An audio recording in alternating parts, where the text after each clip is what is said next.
sufrir otro proceso bioquímico y se va a llamar descarboxilación.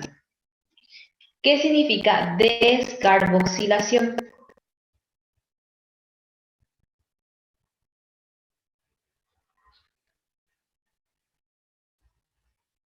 Se le saca carbono a la cadena.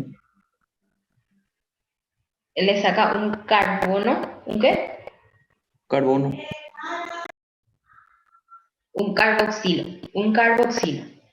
Entonces, lo que nosotros vamos a hacer es, primero, agregar un grupo hidroxilo, ¿verdad? Y después sacar un grupo carboxilo. Y al sacarle un grupo carboxilo se denomina descarboxilación. Cuando ustedes ven con la profe, no sé si ustedes ya están dando, todavía no dan hormonas ni nada, ¿verdad? ¿Lípidos ya dieron? En bioquímica. Sí, profe. Y bueno, y seguramente cuando no, proteínas tiene que ser. Pero Santi deben dar algo de proteínas. Y ahí van a hablar de todo lo que es hidroxilación, descarboxilación. Entonces, descarboxilación es sacarle un grupo carboxilo. Y ahí yo tengo dopamina. Y esa dopamina va a transportarse. Se transporta y nuevamente esa dopamina tiene que sufrir un proceso bioquímico. ¿Y qué es lo que le va a pasar a esa dopamina? ¿O qué es lo que le tengo que hacer a esa dopamina? Hidroxilar otra vez. O sea que tengo que agregarle otra vez un grupo hidroxilo. Yo tengo que hidroxilar, descarboxilar, hidroxilar otra vez hasta llegar a lo que es la noradrenalina. Y esa noradrenalina pasa a la médula suprarrenal y se metila. O sea que le agrego un grupo metilo. Y ahí yo tengo adrenalina. Entonces, la adrenalina obtengo gracias a la metilación de la noradrenalina. Y la noradrenalina obtengo gracias a la hidroxilación de la dopamina. ¿Se dan cuenta cómo es que todo nuestro esquema fisiológico otra vez y tiene relación bioquímica?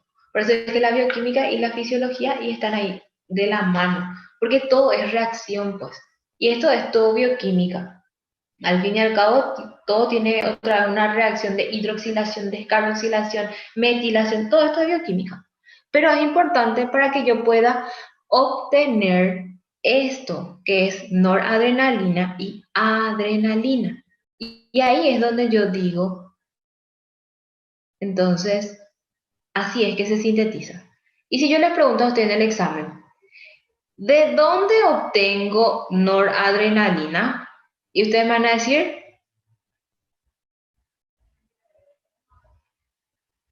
La médula suprarrenal, profe. sí, pero ¿cómo obtengo? Perdón, la pregunta es, ¿cómo obtengo noradrenalina? Así es la pregunta, ¿cómo?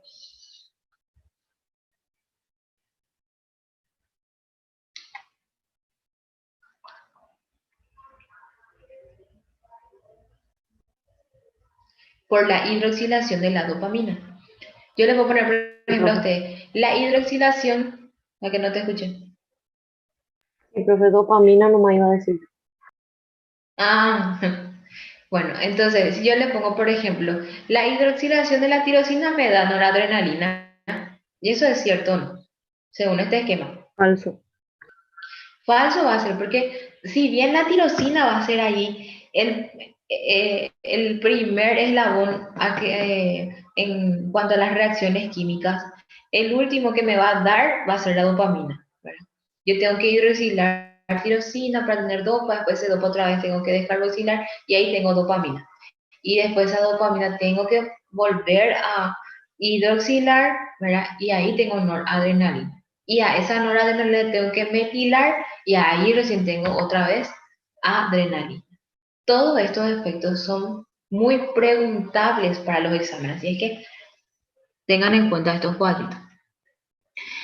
Bueno, yo ya sinteticé, ¿verdad? O sea, acá ocurrió una síntesis, pero tengo que eliminar, pues.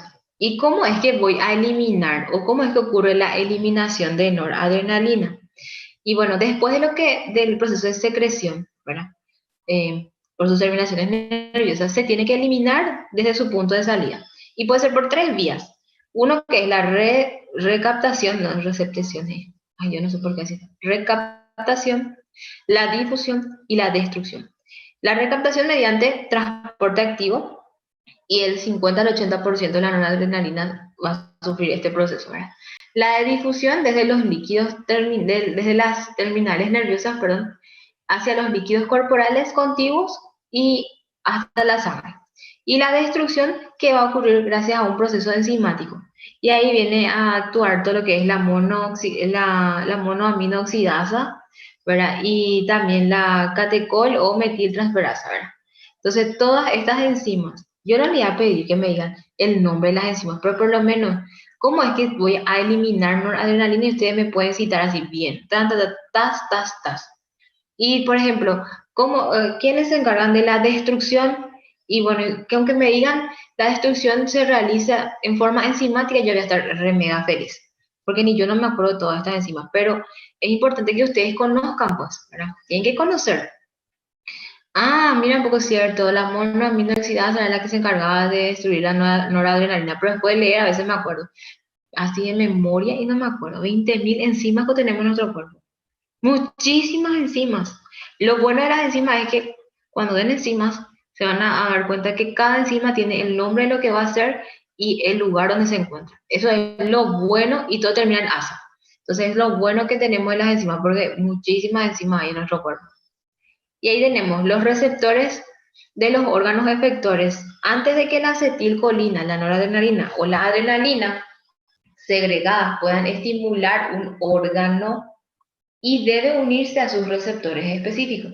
O sea, no es que llega la noradrenalina y le rosa nomás a, qué sé yo, a un órgano y este ya se tiene que activar. No, tiene que unirse a sus receptores específicos.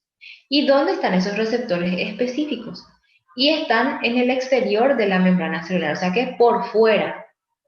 Y cuando estas sustancias se fijan al receptor, ¿qué es lo que va a pasar? Va a cambiar la configuración en cuanto a la estructura proteica. Es como cuando yo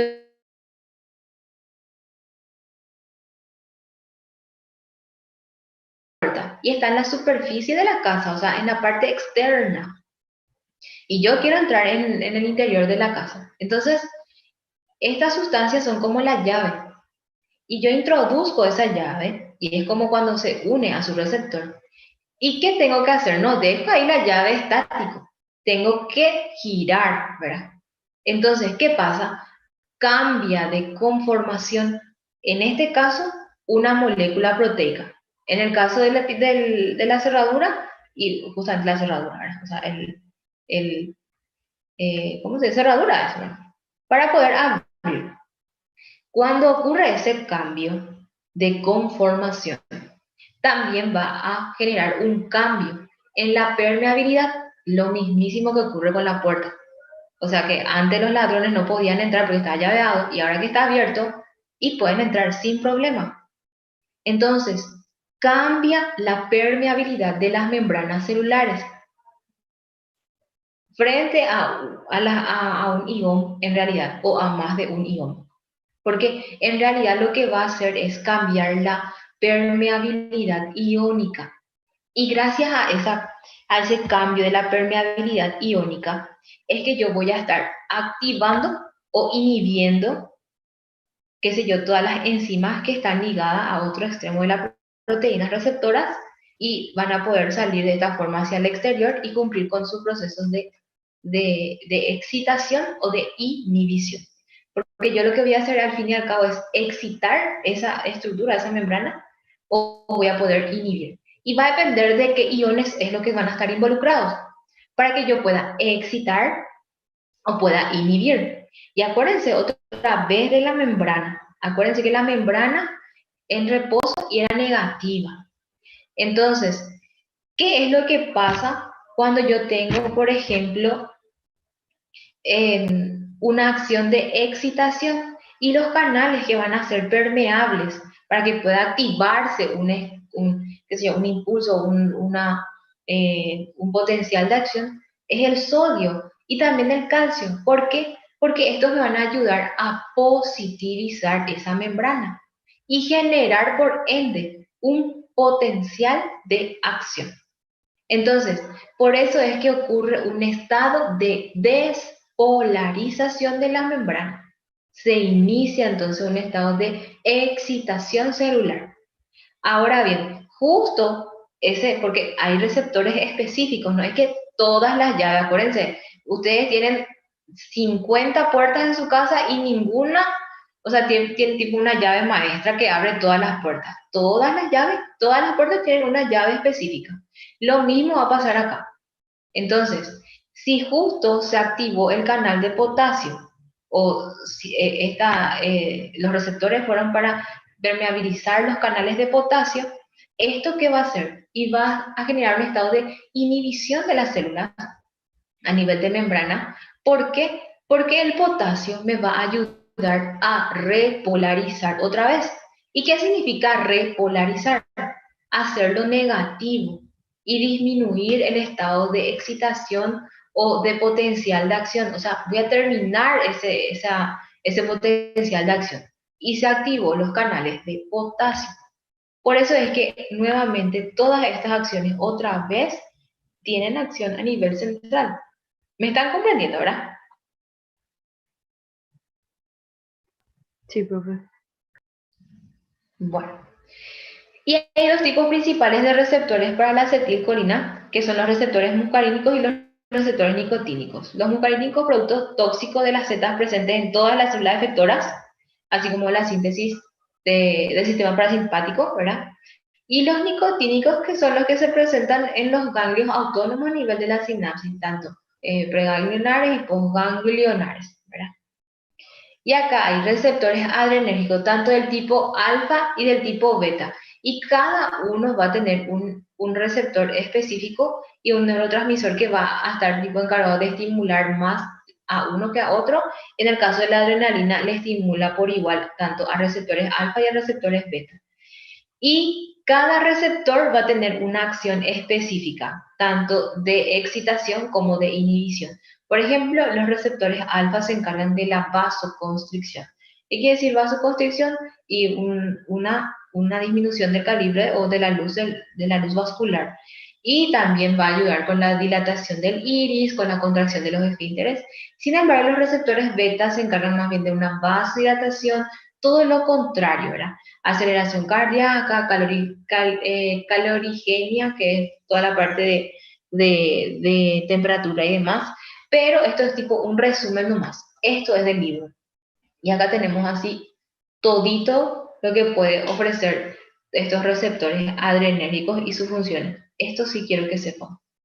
Estos receptores tipo alfa y tipo beta. Quiero que sepan re bien. ¿Está bien? Y acá, en acciones excitadoras e inhibidoras de la estimulación simpática y parasimpática. Lo que pasa es que cuando tenemos una estimulación tipo simpática y parasimpática, uno estimula y el otro inhibe, así más o menos es, ¿verdad? Y eso es lo que nosotros podemos observar acá. Y pone como ejemplo ojos, ¿verdad? Acá pupila, que los efectos de la estimulación simpática es la dilatación, ¿verdad? Sin embargo, la parasimpática va a generar una contracción. Y lo mismo pasa con los músculos ciliares, que una va a estimular, la otra va a inhibir, ¿verdad? Con las glándulas sudoríparas, también sudoración abundante, si es simpática, y sudoración en las palmas de las manos, si es parasimpática. Y este es el cuadro que nos ofrece, ¿verdad? El libro. Y habla de todos los órganos, de los efectos de estimulación simpática y de los efectos de estimulación parasimpática que va a tener cada uno de ellos. ¿Está bien? Es también yo que leamos. ¿Me están siguiendo hasta acá? Sí, profe. Chicuelos. Bueno, y ahí está la función de la médula suprarrenal. Los nervios simpáticos hacen que se liberen adrenalina y noradrenalina a la circulación sanguínea y estas dos hormonas a su vez van a ser transportadas a la sangre gracias a la secreción tanto de de la misma, tanto de adrenalina y noradrenalina. Y tienen efectos estimulantes simpáticos y parasimpáticos sobre órganos concretos. Habla de cada uno de los órganos, que es prácticamente el resumen está acá, ¿verdad? O sea, a nivel pupilar, qué es lo que va a pasar, y ahí muestra otra vez, ¿verdad? La apertura pupilar y el enfoque cristalino, si tiene una estimulación simpática, qué es lo que va a pasar, qué es lo que va a pasar si tiene una estimulación parasimpática. Solamente le puse como ejemplo esto, porque me gustó muchísimo. La parte ocular para nosotros es muy importante, porque inclusive el enfoque que tenemos cuando hay un cambio de iluminación y todo se da gracias a estos efectos. Y justamente ese enfoque cristalino, como dice acá, está controlado casi en su integridad por el sistema nervioso parasimpático. Entonces, el cristalino normalmente se mantiene en una situación plana, ¿verdad? Debido a la tensión y el estiramiento y todo lo que ustedes quieran, ¿verdad? De los ligamentos radiales. Y cuando existe una excitación parasimpática, contraen estos músculos ciliares. Y esa contracción lo que va a hacer es relajar, o sea, disminuir la tensión, y, y esa disminución de la tensión es lo que va a permitir que el cristalino tipo adopte otra postura y que sea un poco más convexo. Y al volverse más convexo es que nosotros podemos enfocar, por ejemplo, ciertos objetos, o podemos acomodar la vista, ¿verdad? Eso es lo que es interesante. Por eso me gustó mucho este cuadro y les agregué en la clase, ¿verdad? Para que puedan tener. Después hablan de las glándulas sudoríparas, que también están en ese cuadro. Yo les puse más para que ustedes puedan leer un poquitito más esto, para interiorizarse un poquito más, y de todos los efectos, tanto simpáticos como parasimpáticos, en cuanto a la estimulación. Y los reflejos autónomos cardiovasculares que tenemos que tener en cuenta, ¿verdad? Hay ciertos receptores para el estiramiento, o sea, los varoreceptores en sí, ¿verdad? Que generalmente están situados en arterias importantes, y estos son muy importantes, valga la redundancia. ¿Por qué? Porque controlan la presión arterial y la frecuencia cardíaca. Y generalmente estos envían señales a nivel del tronco del encéfalo. Y en este caso lo que puede hacer es inhibir impulsos simpáticos destinados al corazón y los vasos sanguíneos, o excitan el parasimpático, permitiendo el descenso de la presión arterial hasta su normalidad. Por eso es que a nivel del cuello, ¿verdad? ¿Dónde es que se encuentra el varoreceptor a nivel del cuello? ¿En qué zona?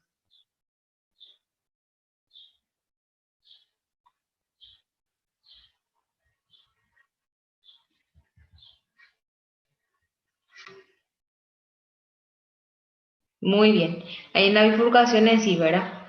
Entonces, nosotros, ¿qué es lo que hacemos? Podemos hacer un masaje carotídeo, ¿verdad? Ligero, no se hace de los dos lados, se hace unilateral. Y esto ayuda, y se hace generalmente, pueden hacerlo en su casa o demás, y ayuda justamente con esa excitación. ¿Y qué es lo que voy a excitar? Voy a excitar el parasimpático. Y al excitar eso, permite que la presión arterial baje. Por eso es que a veces se hacen esos masajes, ¿verdad? Obviamente nosotros en urgencia no tenemos tiempo de masajear a nuestros pacientes, entonces le damos nomás ya fármacos que van a ayudar. Pero pueden hacer, qué sé yo, pacientes que están en su casa y sufren de hipertensión arterial y que no son cifras muy elevadas, y pueden procurar y hacer ese masaje, y va a tener ese efecto positivo. Es un efecto, una acción que ustedes le pueden indicar inclusive a sus pacientes, siempre y cuando ustedes les muestren. Porque hay que ponga su dedo en cualquier lado nomás, o sus yemitas, y no va a servir, ¿verdad? Y es justamente por esa excitación que estamos realizando. Y bueno, habla también de todos los plexos nerviosos que están encargados de la parte digestiva, del aparato digestivo, y que es muy importante. ¿Por qué? Porque gracias a eso, a esos plexos nerviosos, es que nosotros podemos tener, o sea, tiene mucha inferencia sobre qué, sobre la actividad gastrointestinal. Y qué actividad es lo que a mí me interesa que mi aparato o mi tubo gastrointestinal y que tenga peristaltismo, o sea, que se mueva. Yo quiero que ese tubo gastrointestinal se mueva, que esté constantemente en movimiento. Y el movimiento a nivel gastrointestinal se llama peristaltismo. Y cuanto mejor peristaltismo presente ese paciente, y mejor va a ser el progreso de los alimentos y la eliminación posteriormente por el ano. Por eso es que estas estimulaciones parasimpáticas tienen esa función y es importante para el funcionamiento o el buen progreso de los alimentos, ¿verdad? Hay también otras condiciones que ya son extremas y se pueden generar inclusive en un aumento en el tono, ¿verdad? De los esfínteres y demás, que son importantes porque esos esfínteres tienen que soportar ciertas presiones y ayudan a mantener ciertas presiones también. Acuérdense que los esfínteres desde la parte superior, ¿verdad? Tenemos el esfínter esofágico superior e inferior, y esto gracias a que se cierran fuertemente, evitan el pasaje de la parte más inferior hacia la parte superior, ¿verdad? En el caso de que exista, por ejemplo, un estado de qué sé yo, cuando el paciente está acostado, por ejemplo, ¿verdad? Evita que los alimentos pasen del estómago hacia la boca. Y también el esfínter esofágico inferior evita que el contenido gástrico pase al esófago, porque saben que la membrana o el epitelio gástrico es súper diferente al epitelio esofágico. Y si es que mi paciente está totalmente expuesto todo el día en forma crónica a esa acidez, y puede ocurrir un estado ya patológico que es una metaplasia, ¿verdad? Un cambio primero en el epitelio, y si es que es súper crónico y no hay una condición favorable, y puede llegar hasta inclusive un cáncer, ¿verdad? Que es lo más grave. Y así, entonces, todos estos esfínteres y están funcionando y tienen un gran tono gracias a la acción parasimpática del sistema nervioso. Y también el corazón, ¿verdad? El corazón tiene ciertas actividades, tanto como para aumentar la frecuencia cardíaca, como también para poder disminuir la frecuencia cardíaca y de las contracciones. Los vasos sanguíneos también, para poder tener una vasoconstricción considerable y una vasodilatación también, ¿verdad? Y los efectos de la estimulación simpática sobre la presión arterial. Ustedes tienen que saber que la presión arterial, para que mi paciente tenga presión arterial, y yo necesito dos cosas nomás. Uno, que es la propulsión de la sangre por el corazón. Y dos, que es la resistencia de su flujo. Y esto se da gracias a todo lo que es la estimulación simpática. Entonces, aumenta tanto la propulsión del corazón como también la resistencia al flujo. Entonces, con estos dos componentes yo puedo tener una presión arterial sanguínea, que es indispensable para la vida. Entonces, yo les pregunto a ustedes, si pongo en el examen, el aumento de la propulsión y la resistencia al flujo periférico se da gracias a la estimulación. Simpática. Muy bien, simpática. Sin embargo, una estimulación parasimpática moderada a través de los nervios vagos reduce el bombeo cardíaco, ¿verdad? Y también van a reducir la resistencia, ¿verdad?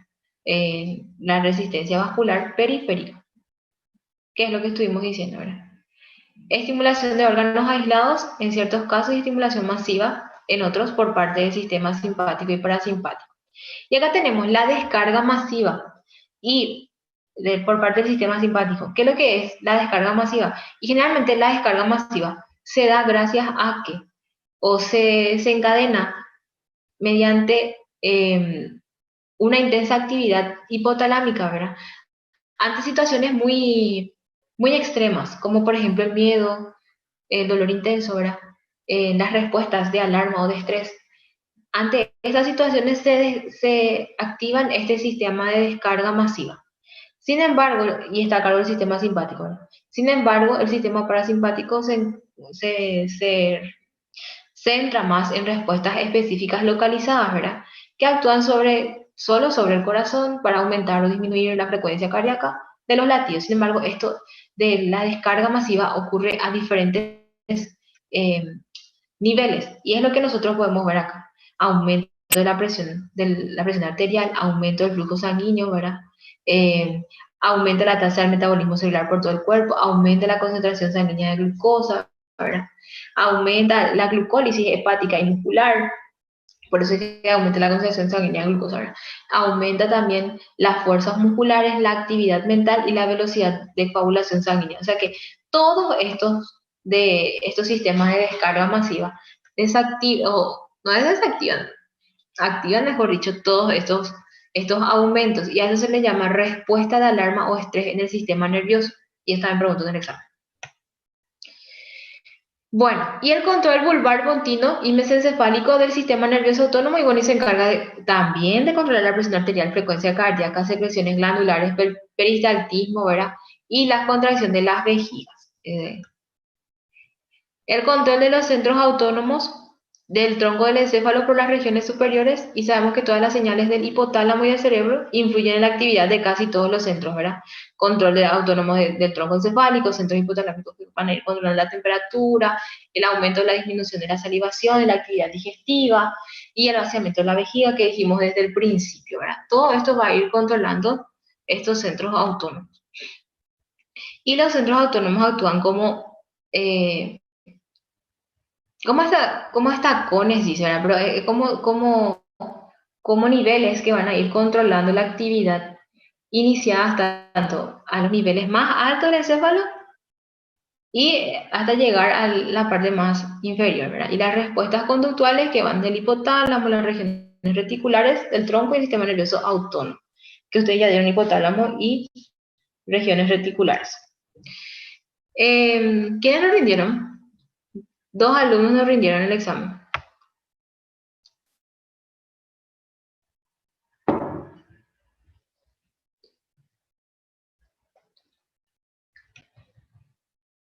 De la vez pasada.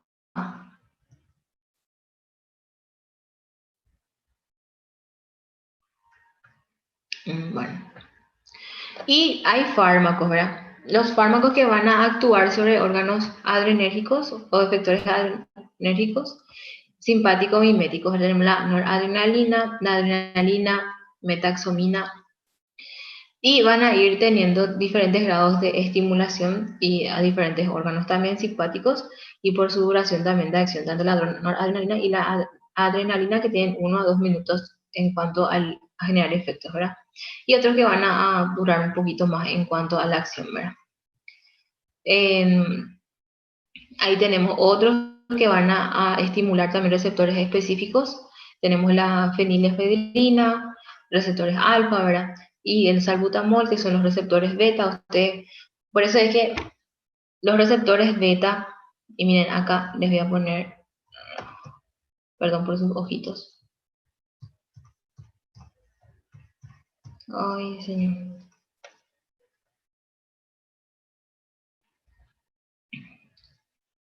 Acá está. Relajación, ¿dónde está? Los receptores, aumento de la fuerza y contracción miocárdica, dice, aceleración cardíaca, vasodilatación, broncodilatación. Y los receptores beta, que justamente actúan sobre los receptores beta, y justamente el salbutamol. El salbutamol tiene este efecto de broncodilatación y vasodilatación también. Acá broncodilatación y aumento de la fuerza de contracción del miocardio. Y eso es lo que genera muchas veces en los pacientes taquicardia. Por eso es que el salbutamol tenemos que tener en cuenta eso cuando indicamos, ¿verdad? Que puede generar. No en todos los pacientes, pero como que tiene acción sobre los receptores beta. Esta puede generar esa acción de aumento de la frecuencia cardíaca, o sea, taquicardia en mi paciente. Eso es importante. Acá dice, solamente receptores beta, salbutamol. También hay otros que van a ir teniendo acción sobre los receptores alfa. Por eso es importante, porque todos estos fármacos, al fin y al cabo, van a tener un efecto también sobre ciertos receptores. Y esos receptores, como sabemos, van a modificar una vez que se encuentren, se relacionen con otras sustancias, ¿entienden? Y puede generar todo lo que es los efectos ya clínicos. Yo tuve una mala experiencia con el salbutamol, pero yo Y en serio yo sentí que me iba a morir por ahí porque tuve una taquicardia, pero de la gran 7. Casi me morí. Y era así, la dosis habitual nomás. Pero ahí descubrí que, bueno, no tolero el salbutamol, pero a costa de qué, ¿verdad? Dios mío. Es la sensación más desagradable que existe en el mundo tener taquicardia. Yo no sé si alguna vez ustedes tuvieron taquicardia. Yo sentí que te vas a desmayar, Dios mío, pero en serio es para desmayarte. Y yo me di y tuve 135 por ahí tuve. En serio, yo no veía más nada, todo nublado, ¿verdad? Y me di y tomé beta bloqueantes, ¿verdad? Porque esto hace, o sea, el salbutamol actúa sobre los receptores beta y estimula los receptores beta. Entonces lo que yo tengo que hacer es bloquear esos receptores beta. Y para poder bloquear esos receptores beta, y ahí le tenemos al atenolol, al propanolol, y estos ayudan con la regulación de esa taquicardia. Pero a pesar de eso, igual, no, es que hacía el toque de regular, ¿verdad? Igual me sentí un poquitito mal. Y bueno, acá hay otros fármacos que provocan la liberación de noradrenalina desde las terminaciones nerviosas, ¿verdad? Y ahí tenemos la efedrina, la tiramina, las anfetaminas, que se van ahí encargando de liberar noradrenalina. Y ahí las anfetaminas son las que más se utilizan porque justamente actúan con todo ese, con el aumento de todo el proceso de metabolismo y energético y demás, y ayuda con la eliminación de la grasa y también con todo lo que es el descenso de peso, ¿verdad? Así es que las anfetaminas son buenas siempre y cuando se tomen con criterio, y si es que no, y mejor no tomen. Porque la gente toma y después deja y también tiene efectos de rebotes, pero como que estimula tanto el sistema nervioso y al dejar de tomar puede deprimir y ahí entras en un estado no tan agradable, inclusive en depresión y demás, que en los pacientes, se ve muchísimo en pacientes, ¿verdad? Y fármacos que bloquean la actividad adrenérgica, o sea, evitar la síntesis y almacenamiento de noradrenalina en las terminaciones simpáticas, ¿verdad? Bloquear los receptores simpáticos, ahí le tenemos la fenoxifensamina y la fetolamina, y acá bloqueadores los receptores simpáticos beta, acá está beta 1 y alfa 1, receptores del propanolol, metoprolol, el atenolol también se incluye dentro de estos grupos, y los que impiden la liberación de las noradrenalinas, ¿verdad? Y la actividad simpática que puede anularse con fármacos que van a ir suprimiendo la transmisión de impulsos nerviosos a través de los ganglios autónomos. Hay también fármacos que van a encargarse de suprimir esta. Y los fármacos que actúan sobre órganos colinérgicos. Tenemos los fármacos parasimpáticos que actúan directamente sobre los órganos receptores colinérgicos del tipo muscarínico, y ahí tenemos la pilocarpina y la metacolina. Y los otros fármacos que van a poseer dan efectos parasimpáticos potenciadores, aceticolinestérásicos, ¿verdad? Y ahí tienen la neostigmina, la piridostigmina, que son así fármacos en serio que no utilizamos con frecuencia, o sea, muy raras veces. Esto, anfetaminas, y esto que más se utiliza en pacientes que están presentando, por ejemplo, hipertensión o una crisis de ansiedad generalizada, o por ejemplo, en el caso de pacientes que están con alteraciones hormonales, pacientes con alteraciones tiroideas, se utilizan mucho estos bloqueantes de los receptores del tipo beta, ¿verdad?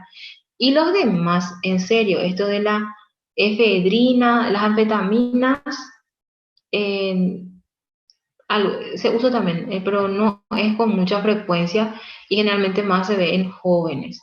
Y la noradrenalina y la adrenalina en casos muy extremos, ¿verdad? Eh, la adrenalina también puede generar ciertos efectos a nivel de vasodilatación y vasoconstricción si es local, ¿verdad? Y broncodilatación también si es que utilizamos como rescate y demás, ¿verdad? Pero no se utiliza como primera línea. Si es que mi paciente no sale de mi rescate con salbutamol y con corticoide, ahí último uso, ¿verdad? Ya usé toda y ahí recién utilizamos adrenalina, ¿verdad? Y también en ciertas crisis, ¿verdad? Bueno, esto es lo que estuvimos diciendo. Profe, Y fármacos que bloquean, ¿sí? te quiero hacer una pregunta. Sí. Viste que en pacientes, por ejemplo, que ya están así con un goteo de noradrenalina, y eso, o qué se le puede poner más así para sobreestimular la producción de la noradrenalina. Y si tiene goteo de noradrenalina, y es porque, bueno, y hay que ver la condición de base de ese paciente. Porque generalmente son pacientes muy agudos y que están generalmente con una hipotensión post, en el peor de los casos, post shock séptico, ¿verdad? Y se hace como un rescate para poder aumentar la presión arterial y poder controlar mejor el estado hemodinámico, ¿verdad? Pero la noradrenalina y la adrenalina son los que más se utilizan, ¿verdad? Pero más nora. Bueno, profe, Y gracias. no, hay nomás en todos lados y es caro, carísimas. ¿Hay alguien que tiene eso que? No, viste que un familiar mío llegó a usar, bro. Y sí, está caro, la ampolla. Sí. ¿Pero salió o no? Sí, salió otra vez. Salió. Y sí, y carísimo. Mi abuelo tuvo que utilizar noradrenalina, pero mi abuelo tuvo un shock séptico, punto de partida pulmonar, y empezó a hipotensar, hipotensar. Y nosotros, él estaba en IPS hace 4 años atrás. Y nos fuimos a comprar, y en ese entonces ya lo era carísimo. Llegamos, y cuando llegamos, paró. Y no había más caso, ¿verdad? Eso es lo que es triste en nuestro medio, porque a veces no podemos hacer de todo para poder ayudar al máximo al paciente, pero se hace lo que se puede. Y donamos mante ahí para que use otro prójimo y se salve, ¿verdad? Pero hay que ver la situación del paciente, ¿verdad? Hay que ver muchísimo. Pero es lo de primera línea, es lo de primera línea. Y bueno, ahí están estos otros fármacos que pueden estimular o bloquear las neuronas postganglionares simpáticas y parasimpáticas, que pueden ir leyendo ustedes después, ¿verdad? No, no les voy a preguntar nada de estos últimos dos. Y los fármacos bloqueantes ganglionares, ¿verdad? Porque casi no se usan, ¿verdad? Pero es para que ustedes vayan leyendo. Así es que es un mega resumen esto. Ahora mismo ya luego voy a alzar en la plataforma frente a ustedes, porque si no me voy a olvidar. Y ¿tienen alguna duda hasta acá? No, doctora. Bueno, ahora ahí te voy a alzar porque si no me voy a olvidar.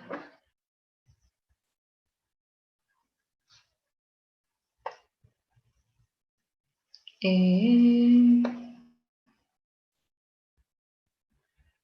Había una clase que yo tenía que cambiar, ¿verdad? Parece que era cerebelo y ganglios basales. Hoy es el lunes 6. Lunes 6. Ahí.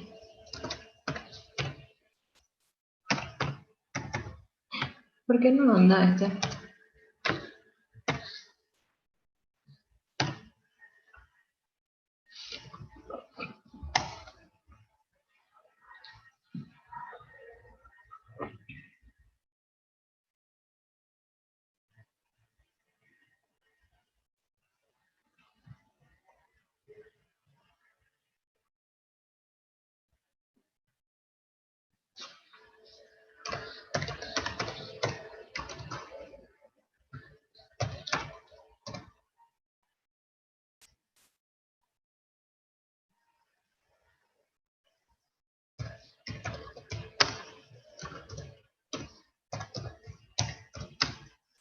Están entendiendo todas las clases, ¿verdad? ¿O no?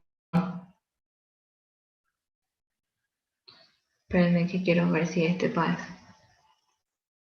Sí, este.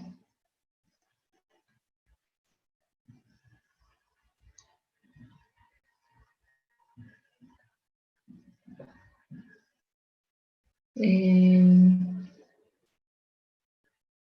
archivo.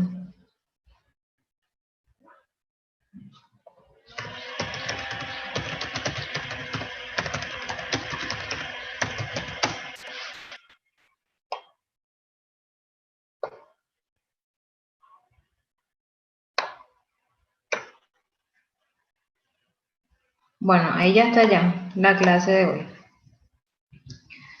Pueden leer de ahí, pueden leer del libro, como a ustedes les parezca mejor.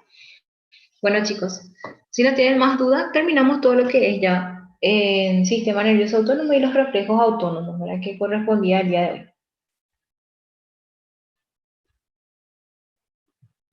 ¿Estamos bien?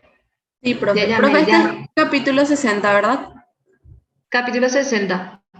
Gracias. Sistema nervioso autónomo lo dice Ana. No sé si es 60 o 61, pero es la misma cosa del libro de la 12ª edición. Gracias, profe. Dale, dale. ¿Tienen alguna duda más, chicos?